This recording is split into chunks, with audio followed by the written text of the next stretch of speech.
Hello, everyone, and welcome to another episode of the Destination Marketing Podcast. I'm your host, Adam Stoker. We've got a unique show for you today. You know, it's rare that I actually bring on 3 guests at a time, and we are lucky enough today to have 3 guests. I'm going to start with the guest who kind of helped me arrange for this to happen, and then, of course, we'll introduce our second 2 guests here as well. But Karen, I want to start with you. Karen Strgacich, you're the National Director of Hotel Sales for Southern California and Southwest regions at Discover Los Angeles. I'd love to have you maybe just start with what made you decide to reach out and say, you know, we ought to do an episode together. I listen to your podcast a lot, and it just dawned on me one day. I thought, we got to talk to him because he's got a great audience. And one of the podcasts I listened to was so dynamic and it was so organic in nature that I thought that's kind of how we roll as an organization. And I was very instinctual. I just all of a sudden emailed you and said, hey, would you be interested in getting us on your podcast? And you graciously said yes. So thank you. I love it. I love it. And you brought friends, which is great. So Karen, why don't I have you introduce Veronica and Suzy here for us? Okay. These are the 2 fabulous women who are the founders of the California DMO Alliance. Veronica Rivera. Veronica, you have a new title now at Visit Sacramento, so I'm going to let you say what your title is. And then we've got Suzy Kay, who is also a founder. These 2 women are just like these, I don't know, inspirational people in my life, that's for sure. And Suzy has just recently retired from San Francisco Peninsula, the DMO up there. And so I'm actually living vicariously through her because she's having a fabulous life right now.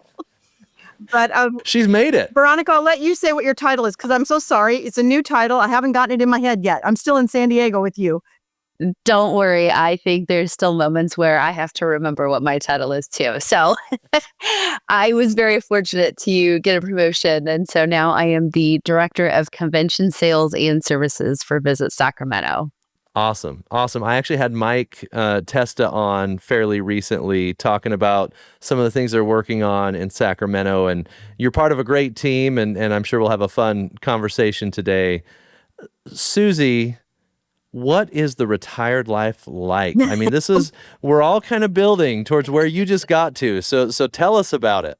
Well, it's funny. I'm 7 months into this. So right now, I'm playing a ridiculous amount of pickleball and working out a lot. But I must say, now that it's winter, I'm just a little bit bored. My husband's an airline pilot, so we've been trying to get a lot of bucket list travel, and so we're doing that. But I my dream, and this is kind of dumb, but I'm going to say it. I want to do flower arranging for events. So ooh. I have always been obsessed with this, being in this industry. So I'm going to start with a class next semester, like a whole class at my community college, and then I'll still stay in the industry, but just a very weird, different side to it. And I have to say, Suzy's actually really good at this. Don't let her fool you. Our last event, Suzy did all of our floral arrangements, and she is absolutely phenomenal. So this isn't just like an off the whim type of second career that she's going into. She's really talented. Oh, I love that. What a cool pivot to go into as well. I mean, with as long as you're in the destination marketing space to kind of narrow in, because that's one of the hard things about what everyone has to do in the destination marketing space. The responsibilities are so broad. To narrow in and say, I do floral arrangements for events. I mean, that's got to be a little bit relieving to know that that's all you're responsible for. That's all I want to do. It's like, that's going to make me happy. So. Oh, that's fantastic. Well, because there's 3 of you, I don't think I'll go through like all of the kind of Kickstarter questions I usually ask. But because we're a travel podcast and I don't want to get away from that, I would love to have each of you share with me one of your favorite travel memories that you have. It could be from growing up. It could be really recent. I mean, Suzy, you've got an airline pilot. I'm sure that's created a lot of travel memories for you. So I do want to start with Karen. Do you have a favorite travel memory that stands out to you that you could share? Probably after I graduated from college, I did a trip to the UK and France. And that was like, when I look back on it, it was my freest moment in life. I could do what I wanted and had no responsibilities other than I looked back and said, okay, I got the degree, check that box. Now I'm going to go see the world. London is actually my most favorite place to go in the world. It is where my heart is. It's where my son is moving next year, which I'm really happy about because I'll have a place to stay. It just, I can't Nice. say that there's any real reason other than I'm an Anglophile and I love history. And it's Yeah. just, I love the people there. I just feel really at home in London. Well, and I love that you've kind of turned the tables. It's like, look, I put a roof over your head for how long? Now, when I come to London, you're going to put a roof over mine. Darn right, man. That's great. That's great. Veronica, how about you? I have to say, when I traveled to Thailand, it was back in 2016, but every time I think about that trip, it was just absolutely amazing. We traveled throughout the country. And one of my favorite moments was rock climbing in Phuket.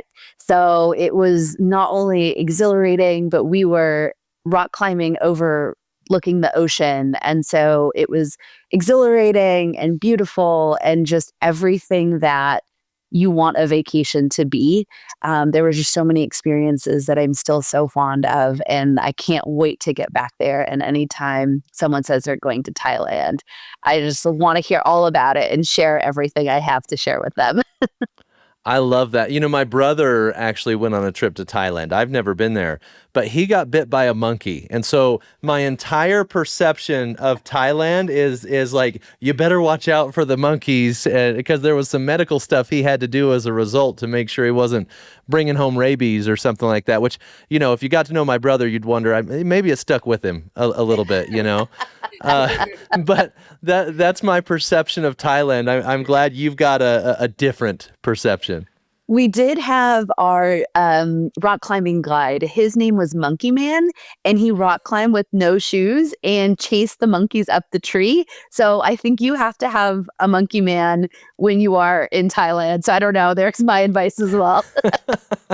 I like it. I like it. Suzy, what about you? What's a favorite travel memory for you? Well, I'm lucky to say I just had one in September, and we went on an African safari. Oh, It man. blew me away. I want everybody to put an African safari on their bucket list. You could just watch those animals all day long. They're so entertaining to watch, and you just slow the pace of your life, and you're just watching the animals. So it was incredible. And this is kind of morbid. We saw a lioness kill a warthog. Oh, And wow. It was Wow. fascinating, absolutely fascinating. Wow. So, Now, did she do it herself? Did the she whole did it pack go in herself. there? And then there's another lioness. She does all the hunting, and then the male lion just comes and eats. She does all the hard work. Wow. Oh, wow. So everybody on their trip was like, yeah, figures. Yeah. Right? Sounds right. Very cool. That was my Oh, favorite that's animal. funny. But we saw everything, but that was definitely my favorite.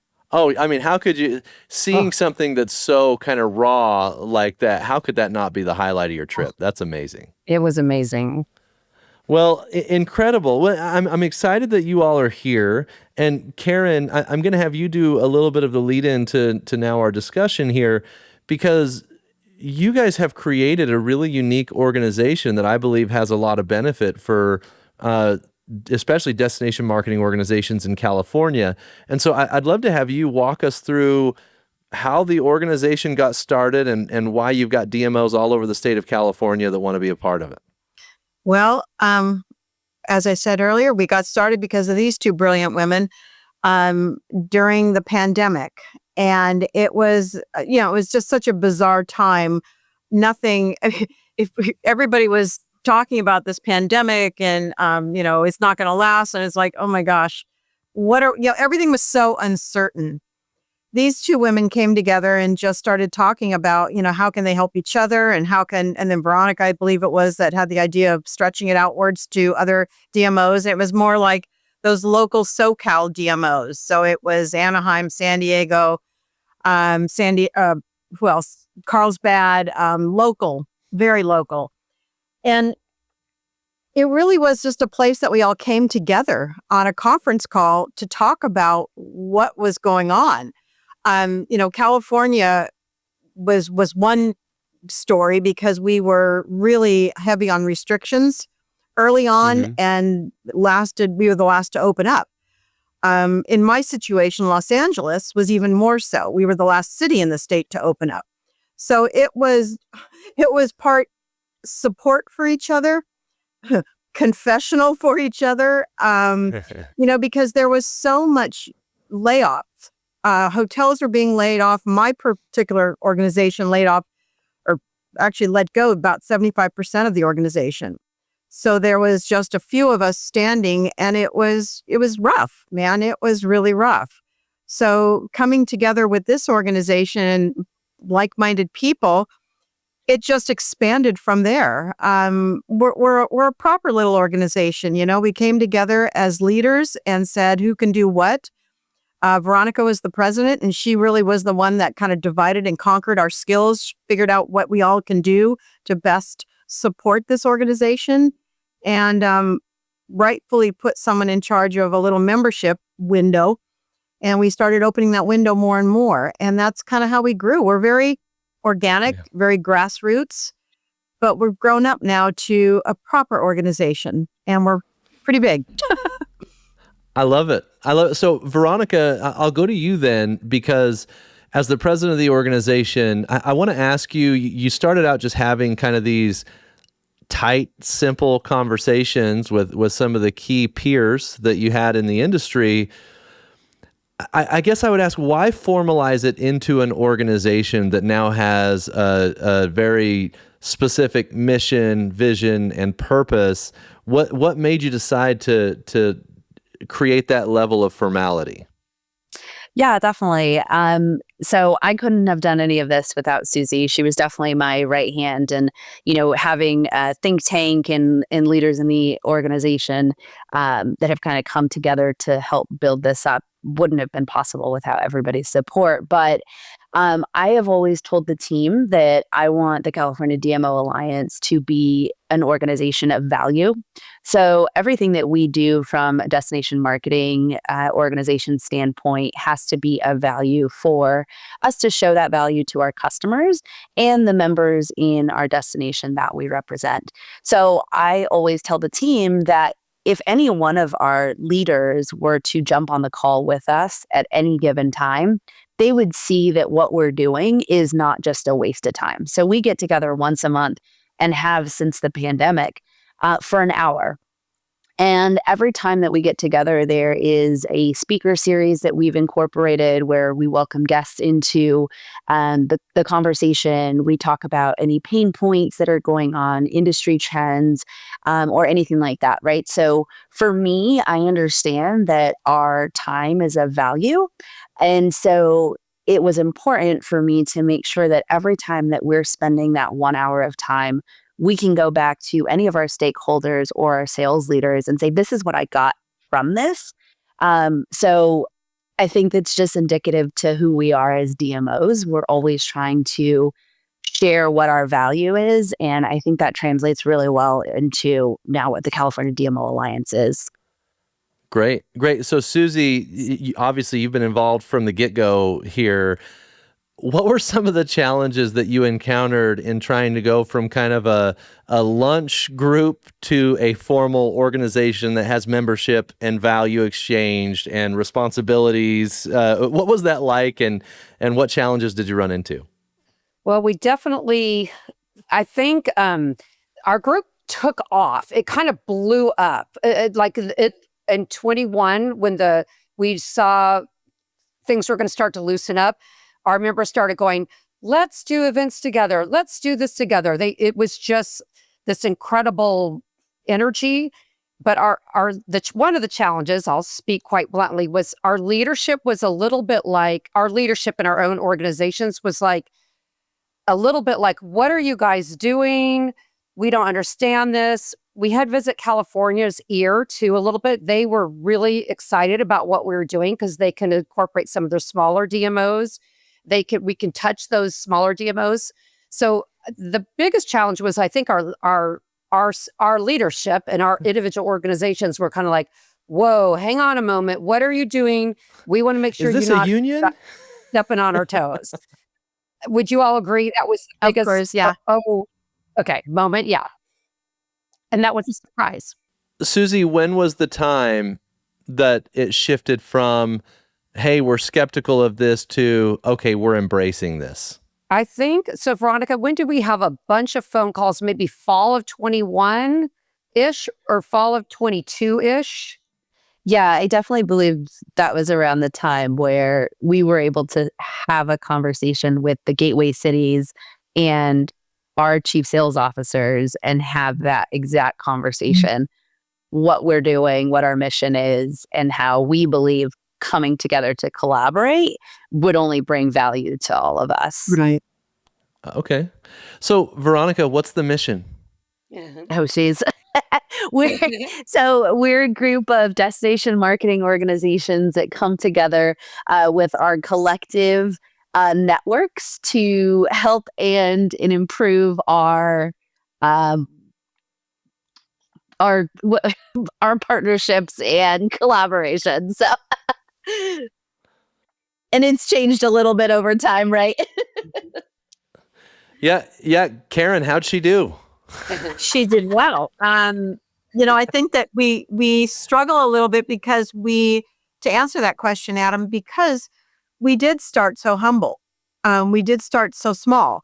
And it's almost like one day we woke up and said, wow, this is getting big. And this is much different feeling than it was when we started. There is so much value, and to Veronica's point, there was a value proposition that we had to speak to our leadership because we wanted to have some formality to it. There's time dedicated to this. The board is all voluntary, but it takes time. For example, when we do these events, there's a lot of time. We are meeting planners then, we're site inspecting, we're contracting, creating a contract, we're hiring amazing florists like Suzy. We're doing all these little, different things. And, our organizations are supporting us financially in doing that. So we had to make sure that there was a value proposition and that we're serious and that there is something to be said for the fact that Visit California recognizes us now. And there's a very good relationship that was formulated by Suzy and Veronica and allowed us to have that legitimacy. This year was a whirlwind. I was able to go to so many conferences and meet so many of you in person. It was such a wonderful experience, and I'm grateful for every event that had me come speak. It is something that I'm continuing to do. I've really enjoyed it, and I want to continue to be able to speak at events. My spring is already kind of filling up for next year, which is a little crazy. I've already got a wild all-night flight plan to get from one conference to another, but I really would like to be able to come to as many conferences as I can, so that I can interact with each of you and be able to share some of the things that I've learned and that I'm seeing in the industry and where it's going. So if you have interest in having me attend one of your events, whether it's a governor's conference or if you're one of the major associations in the industry, let me know. I want to make sure that I get it on the calendar as early as possible, and I can't wait to see you all in person. Reach out to me, adam@thebrandrevolt.com, if you'd like me to come speak at your event. My question then is, now that you've developed this organization, you've built a mission, you've standardized, when are the meetings happening and what are we trying to accomplish? How has it helped you in your roles with your individual organizations? And maybe, Suzy, I know that you now are retired, but how did it help you before you made that transition? And Veronica and Karen can speak to it. But the thing I loved is that for like a customer event, a customer can go to one event and see 15 DMOs. So they get a lot of bang for their buck, so to speak.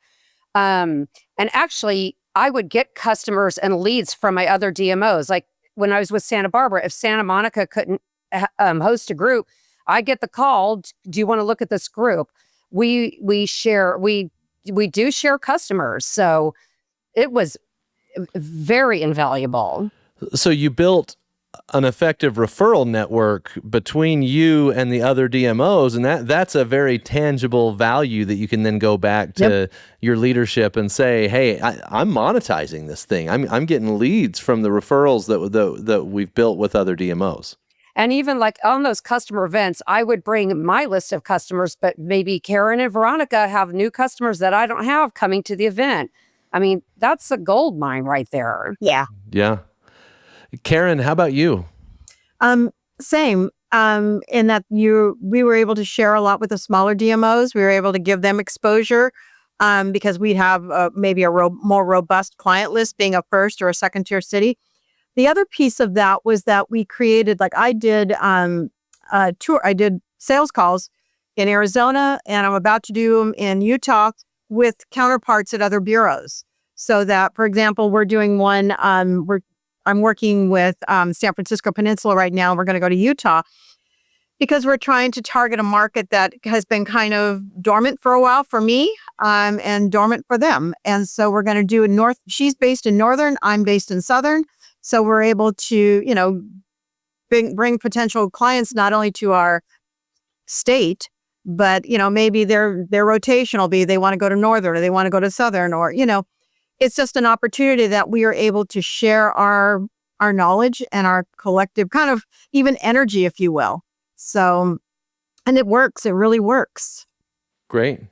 And Veronica, maybe I want to have you answer that question of how it's helped you in your role. But the next question, well, actually, I'll just stick with you for the next question. Let's have you answer how it's helped you in your role first.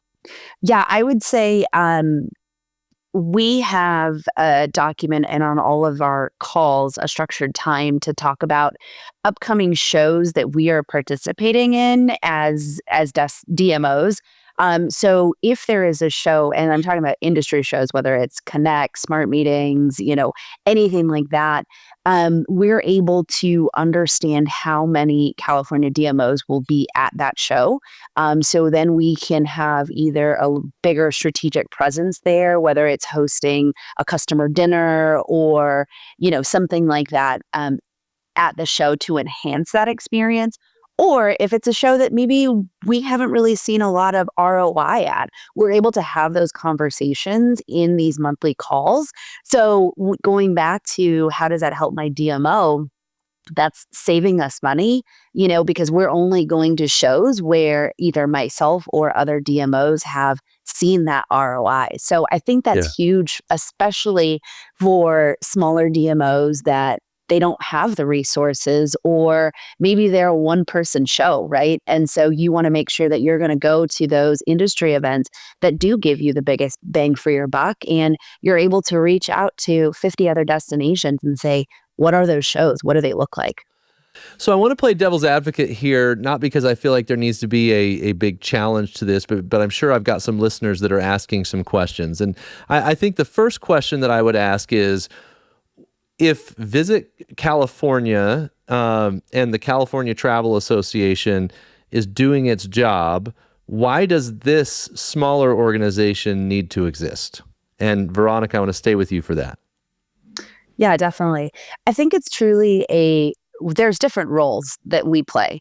So Visit California is a large umbrella organization, and they're focused on the marketing partnerships, right? So they're making sure that we are in the correct brand spots. We have a large presence, whether that's going to be at IMEX, and we're sponsoring the IMEX app, or there is going to be that large presence to say California is here, and you need to see us and visually hear us and those kind of things. What we are as the Alliance, we are the boots on the ground. So we are those national sales directors that are meeting with those customers face to face. We are sending the referrals. We are working those leads. And that's something that Visit California doesn't do. So they're going to be more of that marketing arm and that branch. And then we're going to be those boots on the ground salespeople that are actually sharing the stories in those face-to-face interactions with our customers.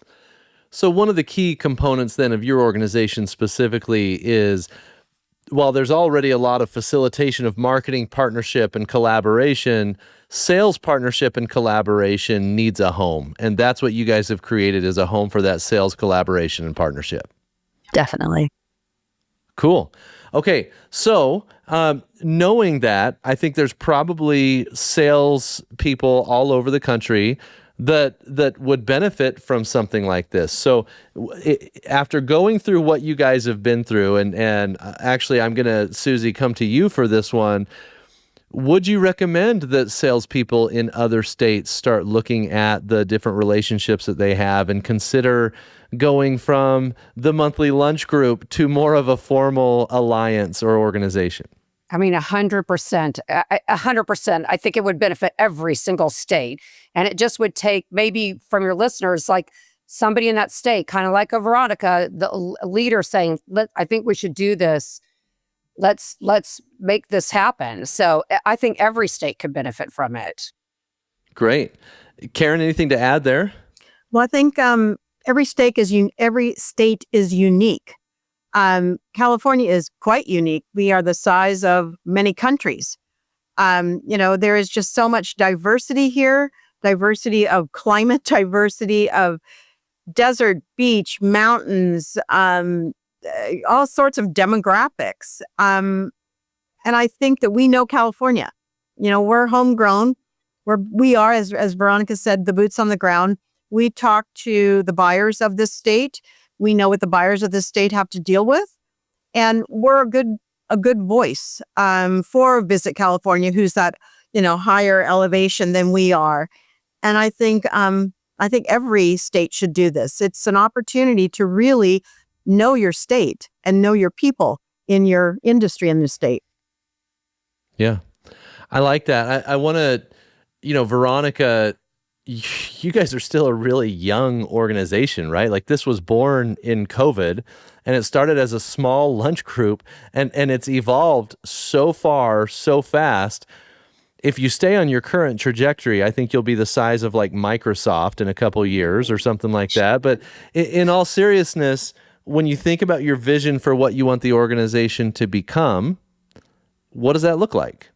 Definitely. I think it is continuing to put California on a map. And when it doesn't matter if you are working with myself in Sacramento or Karen in LA, or one of our smaller destinations like in Ontario, when you are sourcing California as a destination, you are getting that same experience from a DMO across the state. And so when we say that we like to stay grassroots, I think that collaboration and the struggle that we went through during the pandemic that helped build us, we want to carry that through. And so moving forward, even if we continue to grow, we stayed true to that root of rising tides, lift all boats. Yeah. And so I think it doesn't matter how large we get. It really is making sure that when meeting planners are looking at the state of California, that they understand how different our regions are, and then also being able to keep that business within the state. And so that's going to be true through and through, regardless of how big a program is, how large our organization grows. At the end of the day, that is always what we have tried to do and will continue to do as an organization with Karen's leadership or, anybody else down the road. So you want to build a coalition that from top to bottom in the state of California has the ability to collaborate in such a way that you keep as much business in the state of California as you can, right? Like that's what you're building. 100%. Yeah, exactly. And I would actually say that's exactly why every state probably needs something like this, because at some point, if California has built that coalition and other states haven't, that's going to be very difficult to compete with in a lot of cases, because you've got a single destination. And I'll pick on one in Utah, just thinking of one, but Ogden, Utah. If I'm Ogden, Utah, and I'm trying to compete on my own with this massive coalition in the state of California that's working together to keep that business in California, that's going to be a very difficult hill to climb on my own. right? And even though Ogden's a great destination with great resources, great assets, all of that, that coalition is a powerful coalition, and that's exactly what you guys are building. So I really like that. Is there anything that either Suzy or Karen would like to add to that? I would love for Karen to add her 2 cents because she has a nice vision going forward.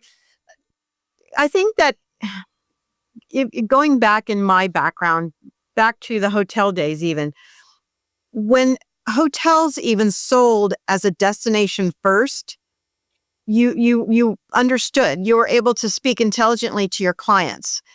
If we're understanding the way our state works and we are selling as a destination, that's only going to be good for everyone. You maybe Hotel A didn't get it, but Hotel B got it on a smaller scale. And in California, maybe it's going to go to, competitively, it's on the west side of the United States, it's going to Phoenix, or it's going to another like city. If you sell as a destination, everybody wins. We all understand California. And I think that every state should do this. I think it's the vision that Suzy's talking about is that I do want to grow us. I do want us to get more and more legitimate as an organization, if you will, for lack of a better way to put it. But the struggle is going to be keeping the intimacy of the organization too. Because even beyond what we do for the state and how we serve our respective DMOs, there's also an element of how we want to support each other's careers.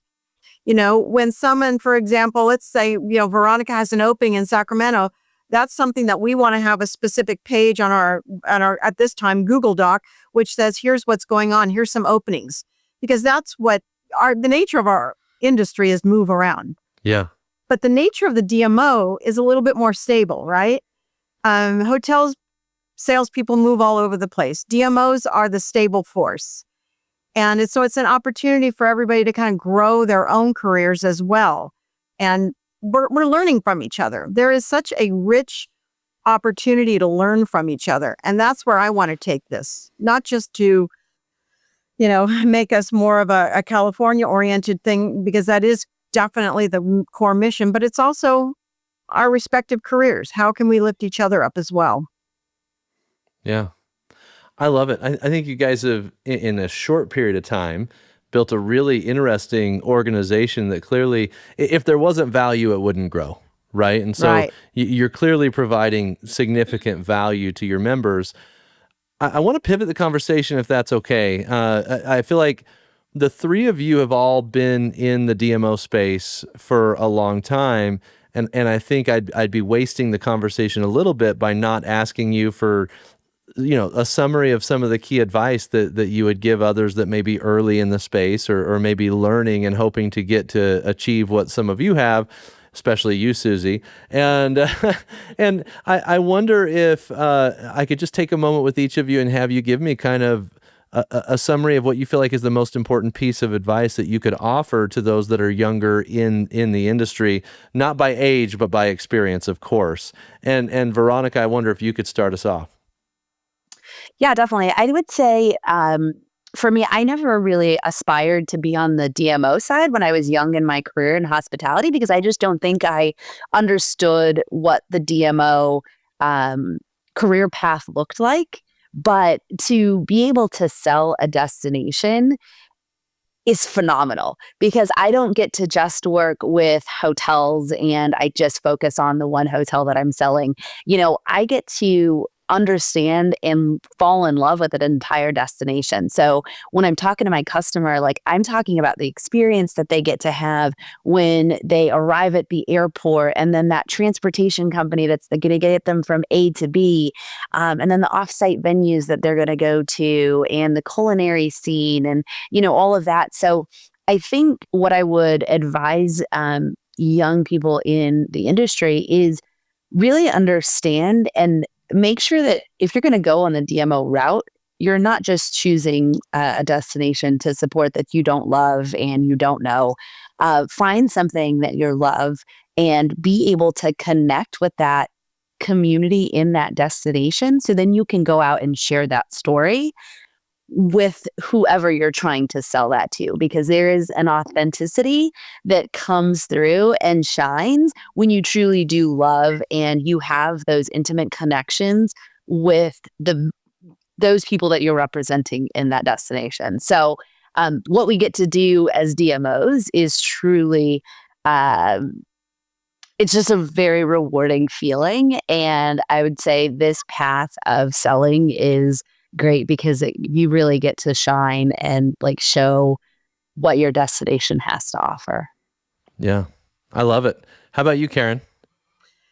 That's a really important area for me. I sit on two boards. One is for Cal State Long Beach for their hospitality management. So I speak to students all the time. The other is the California Hotel Lodging Association Foundation, where we grant scholarships to college students in California. And just recently came from one gala where we had the awards ceremony, and I've had the opportunity to really sit and talk with students. And it's so funny. I'm going to write a book one day, and it's going to be, all about the crazy stories that we have. Because when I talk about some of the crazy stories of selling a city and selling a hotel, before I know it, I've got 10 people, wrapped around me wanting to hear more. I love to be able to inspire our future workforce. And I think with that, to Veronica's point, you got to love what you do, man. And I'm sorry, selling a DMO is so flippin' cool. I love it. It's like you touch every occupation on the planet. There is an association for everything. There is an opportunity to really meet interesting people. And my takeaway advice for future workforce is roll up your sleeves, get involved. Don't just sit on the sidelines and watch. Get involved, be a part of the constructive voice. And that's kind of what I do, even in the people I work with that are younger. I love it that they'll come and they'll ask me advice, and it's like, cool, I'll tell you, sit down. So I just think it's great. I love the DMO world.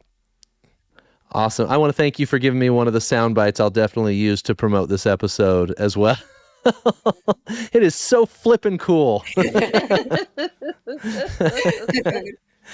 So, Suzy, how about you? I mean, obviously you're moving to, I would say, a second career, even though you've retired from this one. What are some of the key things you learned along the way? Well, I guess in respect to the new people, young/new, I would definitely say they should join our organization in California, and even Visit California says join this organization because there's a lot of questions to the new people, and we can collaborate and answer those questions. They want to see a list of the key trade shows. It's on our Google Doc. So, and I'm going to echo what Veronica and Karen said. I mean, I've sold 3 destinations: San Diego, Santa Barbara, San Francisco Peninsula. I adore this side of the industry. And I mean, I've done others. I've worked at hotels, I've worked for DMC, and I've worked for an incentive company. But this side of the industry is so much fun.